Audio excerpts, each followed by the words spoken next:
اب فکر آخرت پر نظر رکھ کر اپنی زندگی کو ترتیب دینا ہے. تو دوستو کریں گے نا انشاءاللہ. اللہ تعالیٰ آپ سب کو خوش رکھے.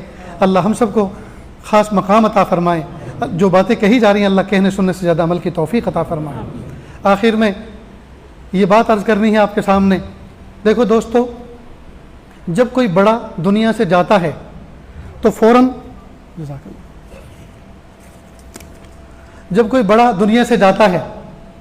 فوراً کچھ چیزیں سامنے آتی ہیں. کچھ لوگ یہ سوچتے ہیں بھائی وہ بڑے تھے چلے گئے، ہم قدر نہ کر سکے، لیکن اب تو ہماری نظروں میں کوئی ایسا دوسرا ہے نہیں. اب ایسی ہماری نظروں میں ایسا کوئی دوسرا ہے نہیں، لہٰذا بس اب اپنے گھر میں بیٹھیں گے اور اللہ اللہ کریں گے. یہ اصل میں نفس و شیطان سجھاتا ہے. قرآن پاک میں اللہ پاک نے فرمایا یا ایھا الذین آمنوا اتقوا اللہ وکونوا مع الصادقین، اے ایمان والو تقوی اختیار کرو اور صالحین کے ساتھ رہو. جب قرآن پاک میں یہ آیت ہے تو اس آیت کا تقاضا اور منشا یہ ہے اللہ کا کہ اللہ تعالیٰ صالحین کو صبح قیامت تک پیدا کرتے رہیں گے. ہاں اتنا بات ضرور ہے، جانے والے میں اور آنے والے میں فرق ہوتا ہے، لیکن اس کا مطلب یہ نہیں کہ کام ختم ہو جائے گا. کام ختم ہوتا تو محبوب صلی اللہ علیہ وسلم کی وفات پر ختم ہو جاتا. کام ختم ہوتا تو خلفائے راشدین کی وفات پر ختم ہو جاتا. کام ختم ہونا ہوتا تو صحابہ کے اختتام پہ ختم ہو جاتا. کام ختم ہونا ہوتا تو تابعین کے اختتام پہ ختم ہو جاتا. لیکن نہیں، یہ سارے کے سارے آئے اور چلے گئے اور کام باقی ہے اور صبح قیامت تک باقی رہے گا. اس لیے دوستو، جو چلے گئے قدر نہ کر سکے اس پر افسوس اور ندامت ہونی چاہیے اور اللہ سے دعا کرنی چاہیے، لیکن جو موجود ہیں ان کی قدر کر لیں، کہیں ایسا نہ ہو وہ بھی ہمارے ہاتھوں سے نکل جائے. نیز اللہ کے جو نیک بندے ہوتے ہیں، ان کے پیچھے سے ایک سلسلہ چلا رہا ہے. اللہ کے محبوب صلی اللہ علیہ وسلم کی ذات سے لے کر اور یہ صبح قیامت تک سلسلہ چلتا رہے گا. یہ سلاسل ہیں، یہ سلسلے ہیں جو چلتے رہیں گے. یہ ایک مربوط نظام ہے. ہر خلیفہ اپنے نائب اور جانشین پیدا کرتا ہے، اللہ سے مانگ کر، دعا کر کے، استخارہ کر کے ان کو اپنے اعتماد میں لیتا ہے، ان کی تربیت کرتا ہے، اور جانے والا چلا جاتا ہے اور پھر زیر تربیت رہنے والے پھر ان کے نقش قدم پر چلتے ہیں، پھر کام کو وہ سنبھالتے ہیں. جب حضرت مفتی فیض الوحید صاحب رحمۃ اللہ علیہ کا وصال ہوا، انتقال ہوا، تو میں نے فون کیا اپنے ساتھی کو. ان سے میں نے پوچھا کہ تدفین ہو گئی، کس طرح سے، کیا معاملہ، کیا نظام رہا. ساری بات ہوئی. انہوں نے فرمایا کہ میں نے حضرت کے خاص خادم سے پوچھا کہ بھئی حضرت نے اپنی زندگی میں کسی کو اپنا نائب، خلیفہ، جانشین بھی بنایا؟ تو کہا کہ آن ریکارڈ موجود ہے، حضرت نے 4 افراد کا انتخاب کیا اور ان کی تربیت فرمائی، ان پر اعتماد کیا. یقیناً حضرت مفتی صاحب جیسا آدمی جو خود اتنے منجھے ہوئے تھے، جو خود اللہ تعالیٰ کی یاد میں ایسے مستغرق تھے، انہوں نے جس کو تیار کیا ہوگا، اللہ سے نہ جانے کتنا مانگا ہوگا، کتنی ان کو توجہات دی ہوں گی، کتنے تڑپے ہوں گے ان کے لیے، اور کیسی کیسی ان کی کمیاں دور کی ہوں گی. اس کا تو اندازہ ہم کر سکتے ہیں نا. اللہ کا شکر ہے کہ 4 افراد حضرت اپنی زندگی میں، اپنی حیات طیبہ میں تیار کر کے گئے اور ساتھیوں کے سامنے اس کا ذکر کیا. وہ یہ 4 نام ہیں جو میں آپ کے سامنے پیش کر رہا ہوں، اور اس سے پہلے بھی آپ کے سامنے آئے ہوں گے. ایک حضرت مفتی صغیر احمد صاحب ہیں، اللہ رب العزت ان کی عمر میں برکت عطا فرمائے، ان کے فضل میں برکت عطا فرمائے، اللہ تعالیٰ ان کی روحانیت میں ترقی عطا فرمائے. دوسرے مفتی معراج الدین صاحب ہیں، یہی دعا ان کے لیے بھی. تیسرے مفتی جعفر صاحب ہیں، یہی دعا ان کے لیے بھی. چوتھے مفتی آصف صاحب ہیں، یہی دعا ان کے لیے بھی. اللہ رب العزت نے جوان خون ہمیں عطا فرمایا، جوان خون ہمیں عطا فرمایا. اللہ رب العزت نے جوانی میں ان کا انتخاب فرمایا. اور شاب نشا فی عبادت ربی، جو اپنی زندگی کو اور اپنی جوانی کو اللہ کی عبادت میں صرف کر رہے ہیں اور دین کی خدمت کے لیے جنہوں نے اپنے آپ کو وقف کر رکھا ہے. یہ کوئی معمولی بات نہیں ہے دوستو. اس زمانے کے اندر بڑی بڑی بلڈنگیں سامنے ہوتی ہیں، جگمگ جگمگ گاڑیاں ہوتی ہیں اور شوٹیڈ بوٹیڈ لوگ ہوتے ہیں اور ایک طرف گھر میں جیب خالی ہوتی ہے، گھر میں تقاضے ہوتے ہیں، فلاں چیز نہیں ہے، فلاں چیز نہیں ہے، تو اندر انگڑائیاں نفس لیتا ہے. کس چکر میں پڑ گئے؟ لوگ ترقی کر رہے ہیں، تم بھی تو اس دنیا کے ایک فرد ہو، تم کیوں ترقی نہیں کرتے ہو؟ کب تک مدرسے میں اپنی زندگی کو کھپاتے رہو گے؟ 1-2 گھنٹہ بس بہت ہو گیا، پڑھا لو اپنے آپ کو. ظاہر کو تو تم نے سنوار ہی رکھا ہے، صف اول میں تو تم نماز پڑھتے ہی ہو، کچھ وقت بزنس میں اور تجارت میں لگاؤ. نہ جانے کیسے کیسے دھوکے آتے ہوں گے اور نہ جانے نفس کیسی کیسی انگڑائی لیتا ہوگا، لیکن سب کو لات مار کے، سب کو پیچھے چھوڑ کے، ساری خواہشات کو پس پش ڈال کر اللہ کی محبت میں آگے بڑھنے والے یہ نوجوان اللہ رب العزت ان کو قبول فرمائے۔ حضرت مفتی صاحب نے ان پر اعتماد فرمایا۔ اب جو لوگ حضرت سے وابستہ تھے وہ یہ نہ سوچیں حضرت گئے تو اب ہمارا کیا، نہیں، اللہ تعالیٰ نے ایک نظام بنایا ہے۔ جی آپ حضرت کی مرید ہیں، حضرت نے آپ کی تربیت فرمائی ہے، اور اس تربیت کا ایک حصہ یہ بھی ہے کہ جو میں کہوں وہ مانو، کیونکہ میں جو کہہ رہا ہوں اپنے نفس کے لیے نہیں کہہ رہا بلکہ اللہ اس کے رسول کی رضا کے لیے کہہ رہا ہوں۔ میں ان کی زندگی میں یہی تھا نا کہ میں جو کچھ کہہ رہا ہوں وہ اپنے پیچھے تمہیں چلانے کے لیے نہیں کہہ رہا۔ حضرت کے وصیت نامے میں پڑھیں، اللہ کرے کہ ساتھی لوگ جی اگر مصلحت کے خلاف نہ ہو تو اس کو عام کریں یا اس کو کسی مجلس میں پڑھ کے سنا دیں۔ اس میں حضرت نے لکھا، میری تقریر اور میری تحریر پڑھنے کے بعد یہ نہ سمجھیں یہ حرف آخر ہے، بلکہ میں ناقص العمل والعلم ہوں، میرا علم میں ناقص، میرا عمل میں ناقص، لہٰذا میری تقریر اور تحریر کو حرف آخر نہ سمجھیں۔ علماء امت اگر کوئی بات اور کوئی تسامح اور کوئی غلطی اس میں پائیں تو اس کو درست کر دیں۔ کتنا بڑا ظرف ہے، کوئی معمولی بات ہے دوستو؟ اللہ اکبر کر۔ اللہ حضرت کے قبر پر نور رحمتوں کی بارش نازل فرمائے، ان کو بہت اونچا بلند مقام عطا فرمائے۔ یقیناً جب میں نے یہ جملہ سنا میری رات کی نیند اڑ گئی، بار بار تصور آتا کتنا بڑا ظرف لے کے وہ دنیا میں گئے کہ میری تحریر اور میری تقریر کو حرف آخر نہ سمجھیں۔ جی اہل علم حضرات ان کے اندر کوئی تسامح پائیں، کوئی غلطی پائیں تو اس کی اصلاح کریں۔ اللہ اکبر کبیر۔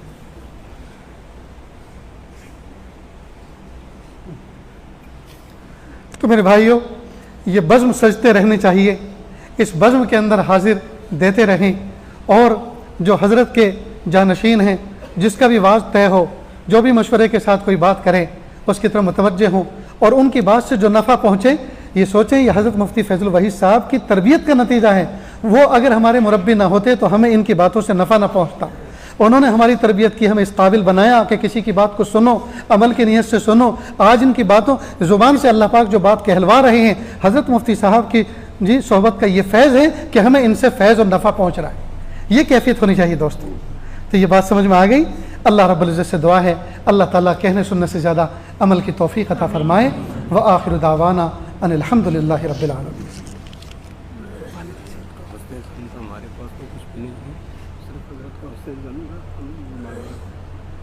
مفتی صغیر صاحب اپنے جذبات کے اظہار فرما رہے ہیں اور کہہ رہے ہیں کہ دیکھو یہ حضرت کا حسن ظن تھا، نہ ہم اس قابل ہیں، نہ ہم اس قابل ہیں، نہ ہمارے اندر صلاحیت ہے، یہ ان کی کیفیت ہیں۔ دیکھو دوستو، جب آدمی اپنے آپ کو یہ سمجھے گا میں کچھ بھی نہیں تو روئے گا نا، تڑپے گا نا۔ اس رونے اور تڑپنے پر اللہ مدد فرمائیں گے اور اسی مدد سے اللہ کام کروائیں گے۔ اور جس نے یہ سمجھا ہاں مفتی صاحب نے بہت دیر سے ان کی آنکھیں کھلیں، بہت دیر سے ان کی سمجھ میں آیا کہ ہم اس قابل ہیں، ہمیں تو بہت پہلے سے خلافت دے دینی چاہیے تھی۔ اگر اس قسم کی کے جذبات اور اس قسم کی کیفیت ہے تو یاد رکھنا یہ بربادی کا پہلا دن ہے۔ اور اگر یہ کیفیت رہی ہائے میرے پیارے اللہ میں کچھ بھی نہیں، ہائے میرے پیارے اللہ میں کچھ بھی نہیں، جو کچھ کہلوایا آپ نے کہلوایا، جو کچھ کرایا آپ نے کرایا، اور جو کچھ ہوگا آپ کے کرم سے ہوگا، اور جو کچھ کے ہوا کرم سے تیرے، اور جو کچھ کے ہوگا کرم سے تیرے ہوگا۔ اگر یہ کیفیت رہی تو انشاءاللہ صبح قیامت تک جی جب تک حیات رہے گی انشاءاللہ اللہ کی مدد شامل حال رہے گی۔ اللہ تعالیٰ اسی کیفیت کے ساتھ ہمیں آگے بڑھنے کی توفیق عطا فرمائیں۔ میں ان چاروں بچوں کو، نوجوانوں کو دل سے مبارکباد پیش کرتا ہوں۔ اللہ تعالیٰ ان کے علم میں، عمل میں، فضل میں برکت عطا فرمائیں۔ اپنے نگاہوں کو قابو میں رکھیں، اپنے جذبات کو قابو میں رکھیں، اپنے نفس کو قابو میں رکھیں، اور اللہ تعالیٰ سے ہمیشہ اللہ کی طرف رجوع کریں۔ اور حضرت مفتی صاحب کی زندگی کے نمونے کو جی جس طرح آج کے دور میں، فتنوں کے دور میں انہوں نے کیسے کام کیا، یہ قریب کے جو نمونہ تھا، اس اسوے اور قدوے اور نمونے کو اپنے پیش نظر رکھیں۔ انشاءاللہ اللہ تعالیٰ آپ کا حامی اور ناصر۔ وآخر دعوانا ان الحمد للہ رب العالمین۔ جی جی جی جی